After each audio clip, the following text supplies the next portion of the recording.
So shalom everyone, welcome to another chapter by Danny the Digger, vlogging from Israel, and I'm with Eric, but this time on my show, Eric. You are my guest. I'm an honored guest of the one and only Danny the Digger Herman. Great to be here, Danny. So I managed to squeeze 15 minutes out of Eric's hectic time frame of his visit to Israel. We are sitting in this very elaborated TBN studio facing the old city. The Temple Mount and the Dome of the Rock is there in the back. You'll have to take my word on it because it's totally black by now. Yeah. But it's a beautiful view from here. You can't beat it. What an amazing view. It's not lit up right now, but folks, trust me, this is amazing. It's a good setting. Yeah. And I decided, Eric, to take the freedom of leading you into a little discussion about my world and your world. My world is archaeology, and yours is Christian faith. And I wanted to have a little chat about what does it mean for a believer to come here to the Holy Land and then go to the holy sites, and when you get the archaeological insights, how much does it intensify the experience? Yeah, for me, Danny, first of all, great to be here with you, my friend. My pleasure. For me, it changed everything as a believer. The first time I came to Israel, I was not, my faith, I believed in God, and I was a follower of Jesus, but I didn't have a personal relationship with Jesus, I guess you would say. Hadn't read the Bible much, and then I came here to the land of Israel. Everything came to life for me. Danny, it was the most profound spiritual experience of my life. First time was November 2008. From Jerusalem, what I felt the presence of God. Not to sound weird, I felt the presence of God in the city of Jerusalem at the Western Wall. I felt it at the Sea of Galilee and all over this land. And I have to say, Danny, I left Israel my first time, and walking all the places I learned about as a young kid, actually walking where Jesus walked, where King David walked. It was like sensory overload and spiritual overload in the best of ways. And when I got back on the plane, I collapsed on the plane after a very hectic week in Israel and flew back home. By the time I landed, I was a changed man. I was on the road to becoming, we would say, a born-again Christian. A life-changing experience with Jesus, I guess you would say. It changed everything for me. But God used Israel to reach me and to take my faith to another level. And one of the ways he used it is showing me what you do, what you specialize in, archaeology. And because I think part of it for me was being not only the heart connection of being convinced in my spirit and my heart, but the intellectual connection, saying, okay, putting this together in a tangible way. Okay, Jesus was real, King David was real, Solomon was real, Elijah was real, and wow, they were actually right here. So it made sense for me intellectually and spiritually. And I think, Danny, what you do in archaeology combines both the spiritual and the scientific, I guess you would say. And to me, that's an unbeatable combination. Yeah, and in fact, in one of your visits, you recorded even baptizing in the Jordan River at the same spot where the historical baptism of Jesus took place. Amazing. So and you and I have been there. We filmed it together. Yeah. And what I'd like to review again, because we have such a short time, is to refer to what's considered by many as the 5 major sites for every Christian coming to the Holy Land. Okay, the 5 major places that every believer will try to reach are Bethlehem, the site of the birth; Nazareth, the site of the Annunciation, where Jesus grew up; and then the baptism site, Capernaum, where Jesus laid the foundation of his church; and of course, Jerusalem. These sites appear in the text, and sometimes even specific buildings are mentioned in certain landscapes, but the problem that appears again and again in all of these holy sites is this gap between when the events occurred, then the church spreads slowly as an underground movement until all of a sudden in the 4th century it's legitimate to believe in Jesus. And then the Christians are coming here eager to track those sites. And no one can answer you the question of whether there were enough people living in those sites to preserve the memory of the actual exact location. And that's where archaeology can be quite handy. So if these are the 5 major sites, what does archaeology say about each one of them? And you've been to Bethlehem, right? I've been to all of these sites, and many with you, by the way, and you have educated me. And Danny, you have helped build my faith, to be honest with you, in our journeys together, our many journeys over the years. Yeah, the way you've explained things, you are an authority on the Old Testament and the New Testament, and the way you've explained things, you've pointed out things that maybe I didn't realize at these various sites. But I think you said it pretty well, Danny. Those are the 5 sites. Let's start with the Church of the Holy Sepulchre.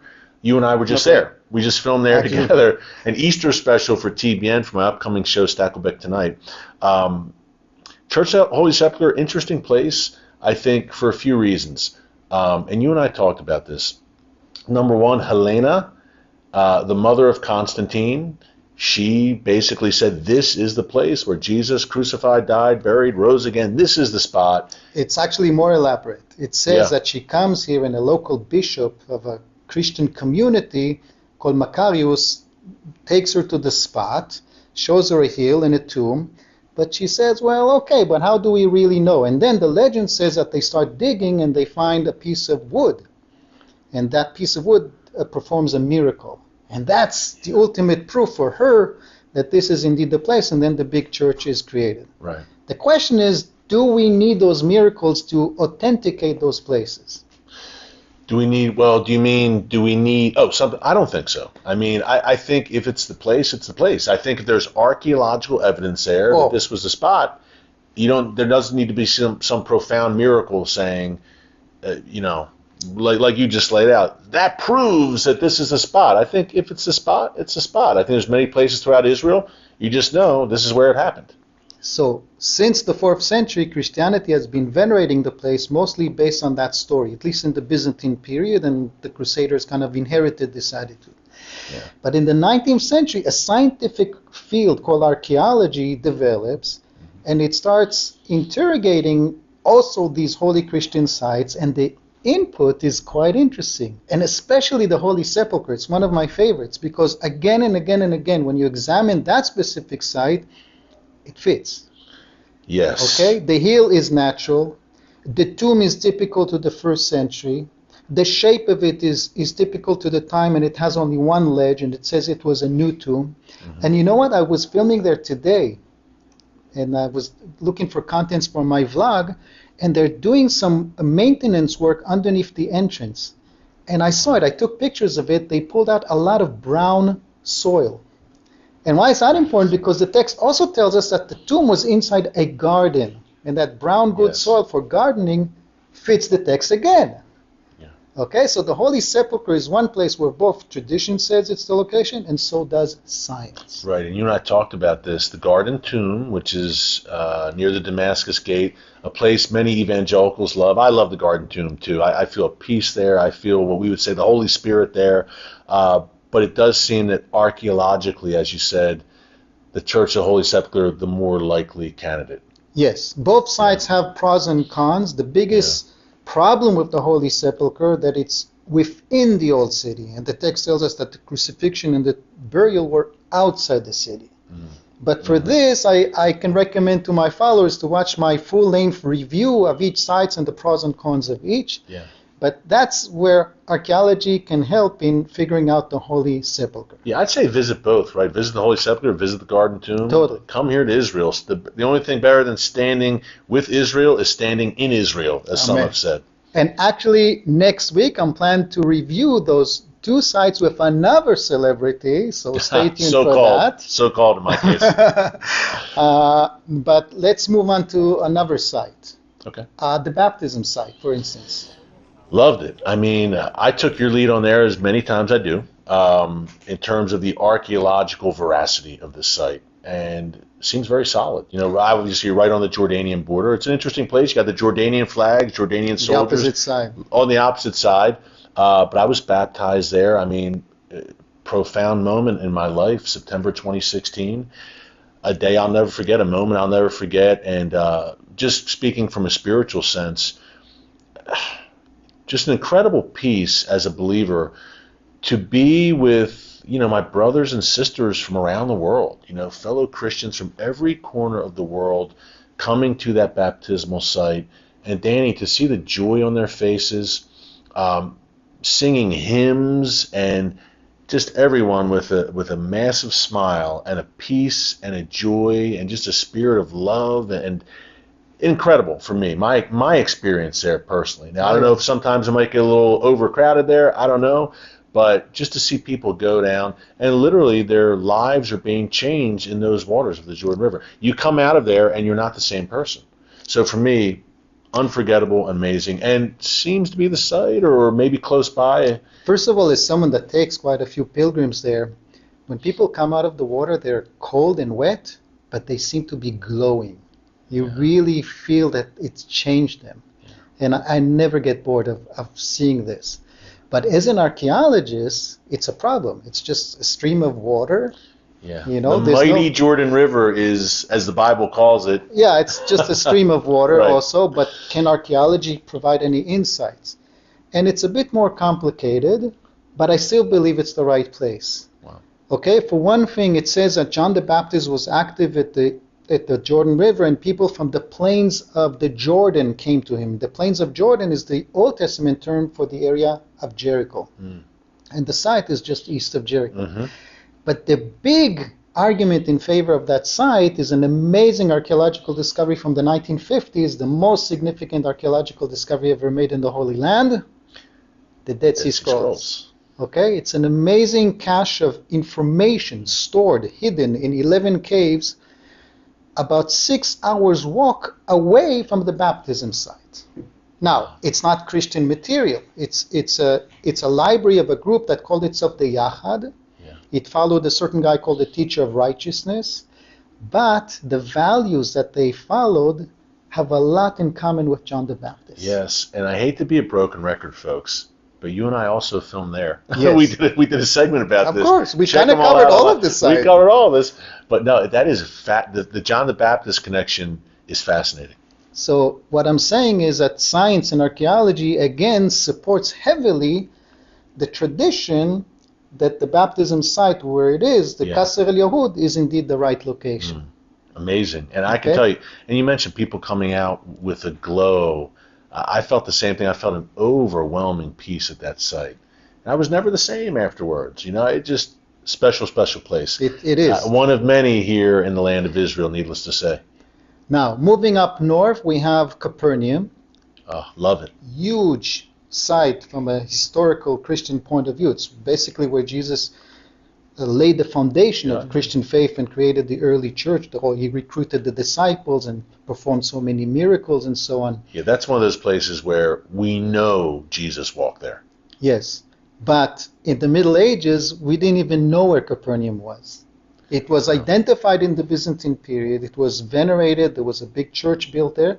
In the Middle Ages, after the expulsion of the Crusaders, even the location was forgotten. But archaeology, science, the scientific exploration through archaeology, first of all, discovered the site, 19th century, Edward Robinson, an American scholar, and then the excavations proved beyond doubt this is the site. They found both a church over a house that relates to Peter, maybe that's where Jesus stayed. They found their Christian symbols, and then they found next to it a big synagogue built on top of a first century synagogue. Yes, the synagogue that everyone sees on the surface is a commemoration synagogue of the older one. And I had no idea until you showed me that, by the way. You explained that to me. But that's another great place where archaeology shows very clearly this is Capernaum.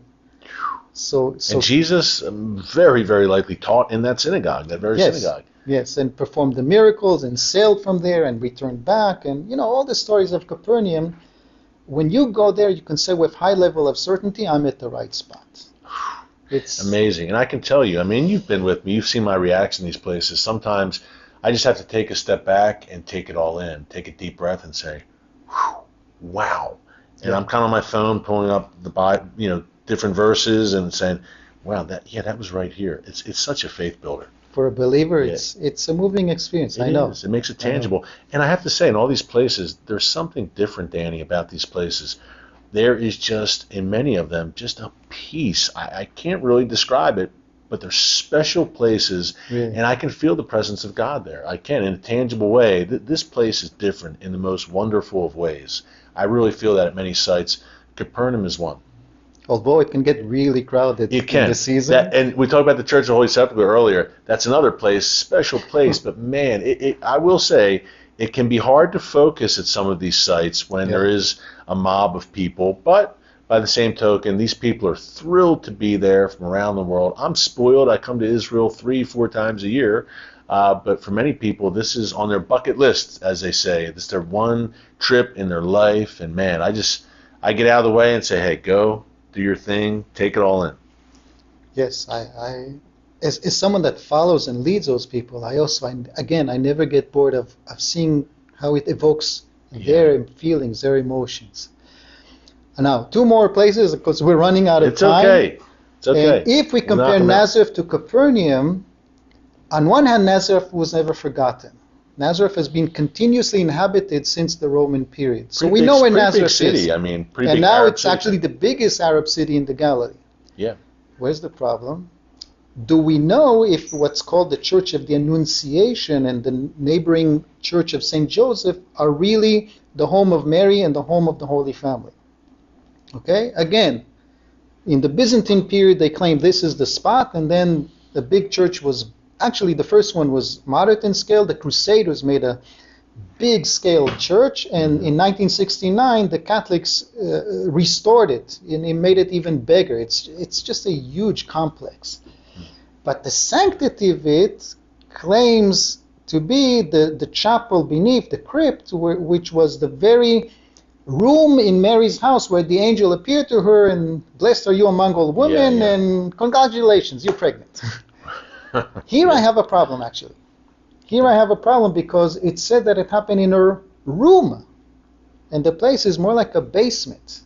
Interesting. Okay, so first of all, we never found any graffiti, welcome to my little room, Mary. Yeah.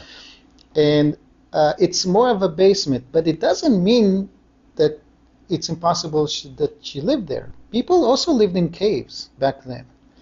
Okay, I'm just saying that in the case of Nazareth, the archaeology isn't as decisive. Let's put it this way. Interesting. I've been to Nazareth a few times, but I've spent much more, and I've been to those sites. So this is interesting to hear you unpack it, because I wondered. You can't just take things at face value, and you certainly as an archaeologist don't. You do more, no pun intended, digging into the subject, but spent a lot more time, obviously, Jerusalem, Bethlehem. But that site has intrigued me, I have to say, the Church of the Annunciation. Yeah. So it's interesting to hear you break it down. It certainly happened, the Annunciation, the angel Gabriel appearing to Mary, certainly happened somewhere in the vicinity, but is that the spot? Is that the actual spot? I, as an archaeologist, cannot answer it. Yeah. That's all I'm saying. And what was cool about you and I, we filmed in Nazareth, we filmed in Cana, the site of Jesus' first miracle nearby. But in Nazareth, if you remember, you took me to a large hill where this may have been the spot where Jesus was almost thrown to over. His death. And that's actually a better candidate. From an archaeological point of view, I can say with more certainty that's probably the spot. It's a high point. Because they said that he took him to the edge of the city, and even today, the mountain of the leap is at the edge of the city, and they wanted to throw him off to his death. Yeah. And if you remember the southern edge, that's a nasty fall if you're pushed over there. Very steep. So actually that site does fit. But when it comes to the home of Mary, the home of the Holy Family, or even the synagogue, I don't know if I took you to this first century synagogue that became a church, that's more of a tradition, at least until we do further excavations and find more evidence.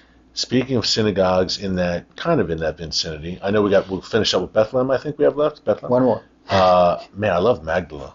Magdala is an awesome site. And you and I, speaking of, first century synagogues, amazing place. Actually, if there's one place where I think I can say with certainty as an archaeologist, Jesus entered this synagogue and spoke in this synagogue, it's in Magdala. Wow. Because it's from the first century and it's from the area where Jesus was active. Father Eamon will be very happy to hear you say that. Our good friend, Father Eamon Kelly. Of course, Magdala. my good friend too. Oh, good man.